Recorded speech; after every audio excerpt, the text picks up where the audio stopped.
Hello! Oh my god, Robert De Niro's face. Maybe I should zoom in a bit.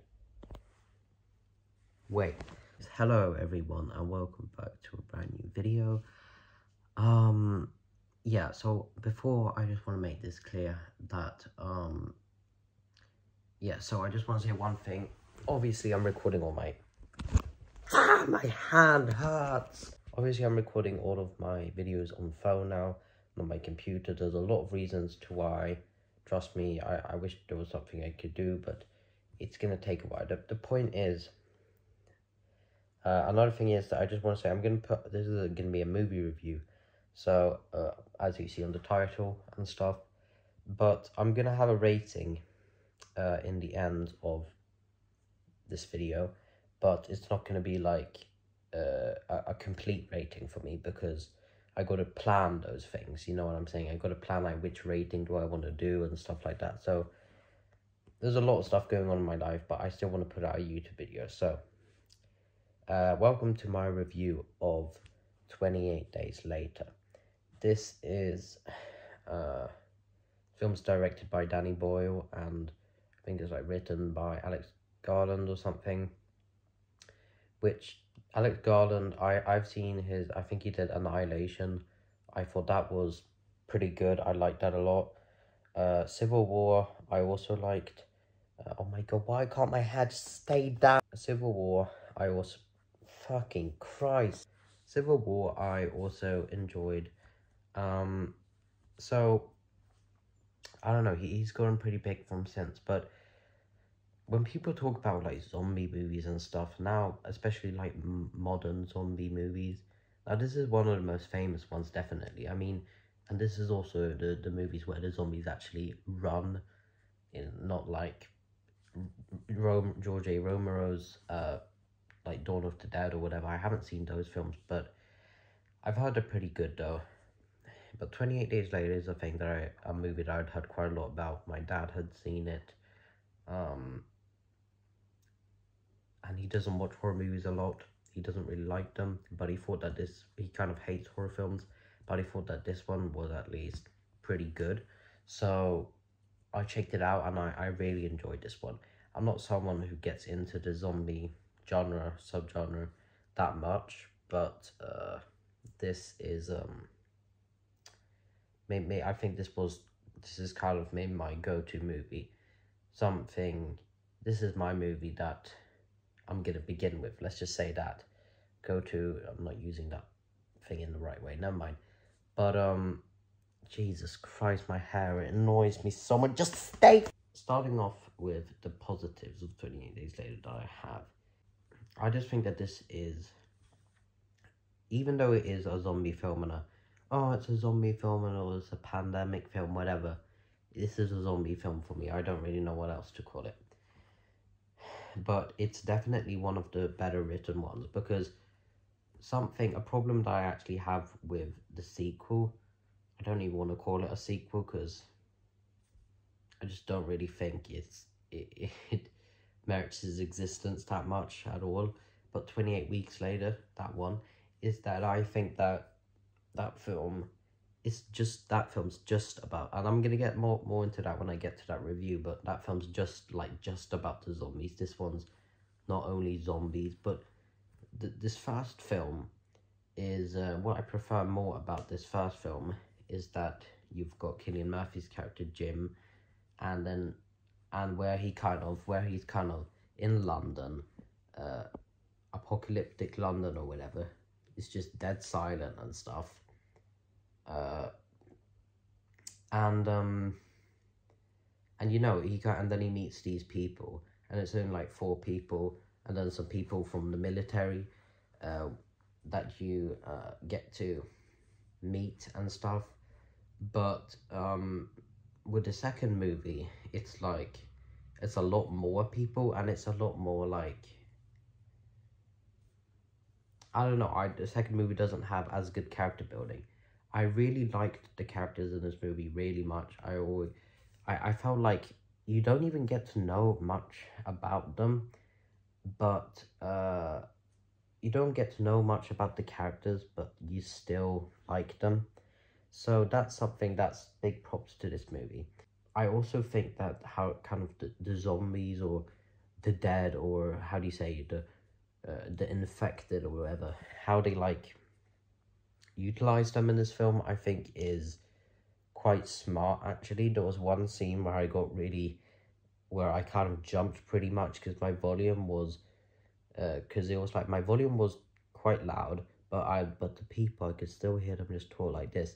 And then there was a scene, so they do something where they show the like POV from the zombie when before it attacks. Well, when the zombie's like running at a person, they show the POV of the zombie first, and then the zombie attacks the person. But they don't play any sound, or I don't think they at least play any sound or music. You kind of just hear you can't just see the POV of the zombie and how it's running through the grass or whatever. And then there was a scene where like a zombie like jumps through the window or whatever.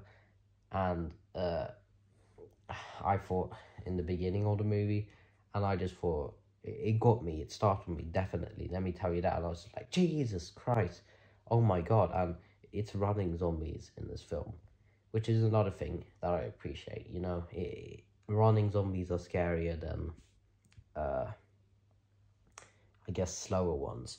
So that also creates some more tension, definitely.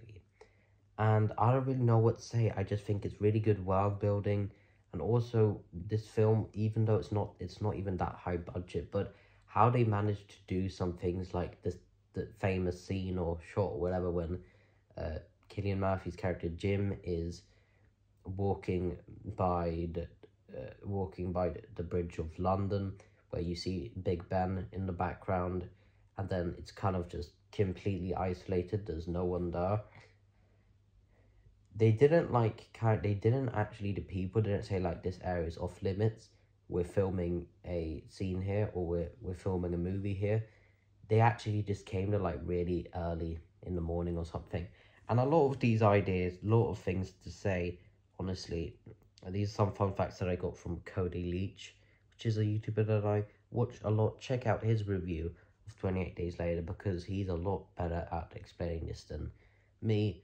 But still, I might have some different things to say. I don't know. So all of us have different opinions on films, books, whatever it is, and that's the fun thing. We all can express our different like opinions on whatever these films or books or whatever it may be. A very obvious thing that I think I should point out, or I think a lot of people can have as a positive in this film, is that the music and just kind of like the score or whatever, the music, it's really good. It's really good.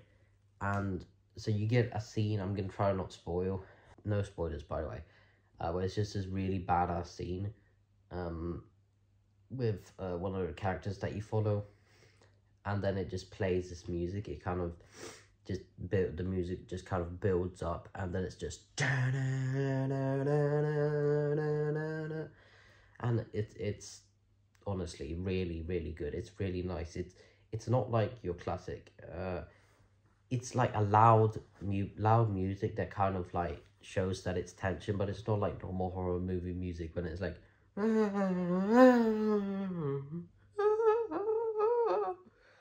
don't know, maybe not like, it's not some Insidious music or Dead Silence music or something. It's kind of just a blast to listen to, because it's energetic, the music that this film has.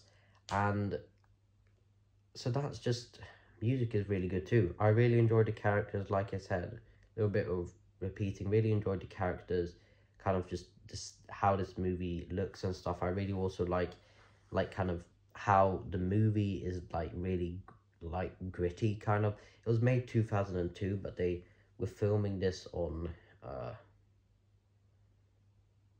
I think like, was it like a digital camera or something? I don't know what it was, but I don't remember what it was, but they were filming it on something which made the film look really kind of like gritty, and that was the film's meaning, of course.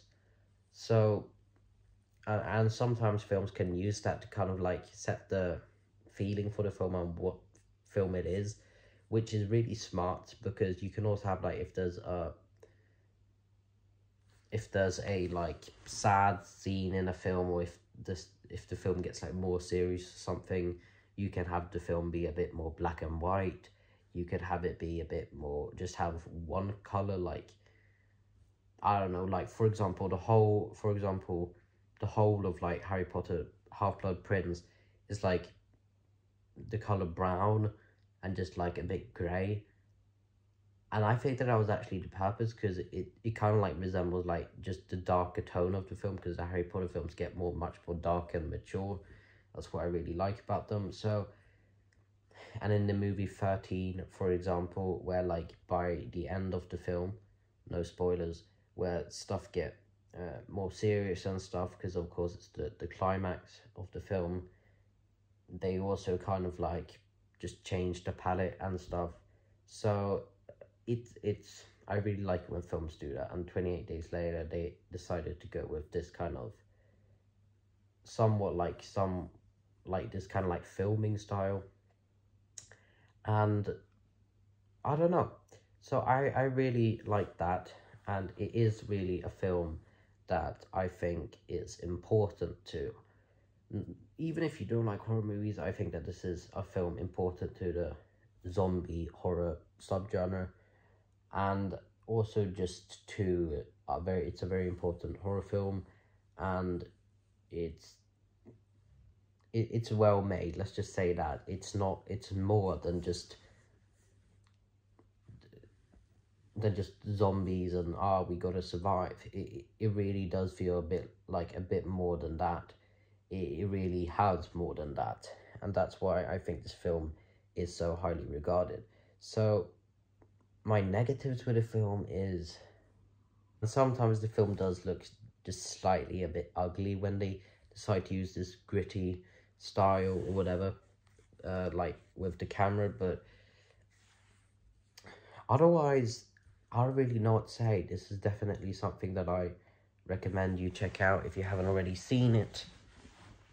I've seen 28 Weeks Later by the time I'm recording this, so I'm going to be doing a review on that. And 28 Years Later, I haven't seen yet, because, well, it just came out. Maybe I'll check that out in cinema. I'll try to check it out maybe just as soon as possible, but we'll see what happens. So I don't really know what to say. Definitely check this film out. I don't really know what to say. For my rating, this is gonna get like a 4.5 out of 5 stars, or another way of saying it, a 9 out of 10, because this film slaps for me. I think it's great. Seriously. I think that's about it that I have to say. What do you think of this film? Have you seen it? Please let me know your thoughts. Oh yeah, I just want to say another thing. I am now actually going to I'm going to be linking my Letterboxd in the description of this video. So if you want to check out my Letterboxd, where you can see my movie ratings, my reviews, haven't done reviews on that many things, but movie ratings, reviews, my lists. I've seen like 900 or 800 films, so a lot of them, really many of them, I haven't talked about on this channel. So if you just want to keep up to date to what I'm watching for films and stuff, then you can do that.